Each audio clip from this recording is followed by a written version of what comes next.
قیامت کے دن انا لہا پکار رہا ہو، اس رسول کے لیے ہم کب روئے تھے؟ اس رسول کے فراق میں ہم کہاں روئے؟ یہ ہم لوگوں میں سے تھوڑی نہ ہے، وہ الگ لوگ تھے جنہوں نے پکارا تھا تنم فرسودہ جاں پاراز ہجراں یا رسول اللہ، اے اللہ کے رسول آپ کی جدائی کے غم میں میرا تو جسم پھٹا جا رہا ہے۔ وہ الگ لوگ تھے، وہ الگ لوگ تھے۔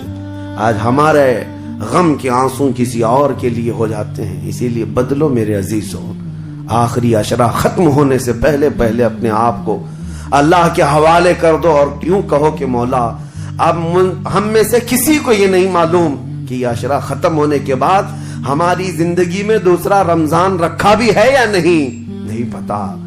اس رمضان کا چاند ختم ہو جائے، شوال آتے ہی یہ ساعتیں ختم ہو جائیں گی آپ کی، اس کے بعد ایک جمعہ بچ گیا آپ کے پاس، آخری جمعہ، یہ ایک ہفتہ رہ گیا، اور اس کے بعد رمضان ختم ہوگا، اور کوئی گارنٹی نہیں ہے اگلا رمضان تم دیکھو گے۔ پچھلے رمضان جنہوں نے میرے سے مصافحہ کیا تھا، جو میرے ساتھ بیٹھے تھے، آج وہ قبرستان میں ہیں، میں جانتا ہوں، میں جنازہ اٹھایا ہوں، میں نے جنازہ پڑھا ہے، جو رمضان المبارک میں بالکل صحت مند تھے، لیکن اس رمضان تک ان کی زندگی نہیں رکھی گئی تھی، وہ جا چکے۔ لیکن میں کہتا ہوں جانا تو مجھے بھی ہے، جانا تو آپ کو بھی ہے۔ ہم میں سے یہ نہیں معلوم کہ آخری رمضان کو ہم قدر کے ساتھ گزاریں یا اسی طرح بے قدری میں گزارتے ہیں۔ میں بچوں سے کہتا ہوں یہ پلان کرنا، یہ منصوبے کرنا چھوڑ دو۔ آج کی رات کتنی گپیں لگائیں گے، آج کی رات کتنا کھیلیں گے، آج کی رات ٹائم کیسے بتائیں گے۔ میرے عزیزو، آج کی رات سوچو یہ کہ میرے مولا کو کیسے مناؤں گا۔ ہر رات یہ سوچو کہ میرے رب کو آج کیسے میں مناؤں، وہ کن الفاظ سے مانتا ہے، وہ کن باتوں سے رب تبارک و تعالیٰ خوش ہوتا ہے۔ اس تمنا اور اس فراق میں رہو۔ بہرحال اللہ کریم کی بارگاہ میں یہی دعا کرتا ہوں کہ مولا ہم اگرچہ تیری جنت میں جانے کے قابل نہیں، لیکن مولا تیری دوزخ کا عذاب سہنے کے بھی قابل نہیں۔ بس مولا بات اتنی سی ہے، تو اگر فضل کر دے تو ہم گنہگار بھی تیری جنت میں داخل ہو جائیں گے۔ الہی لست للفردوس اہلا ولا اقوى على نار الجحیم فاغفر ذنوبی بفضل جودک یا اللہ، فاغفر ذنوبی بفضل جودک یا اللہ، وآخر دعوانا الحمد للہ رب العالمین۔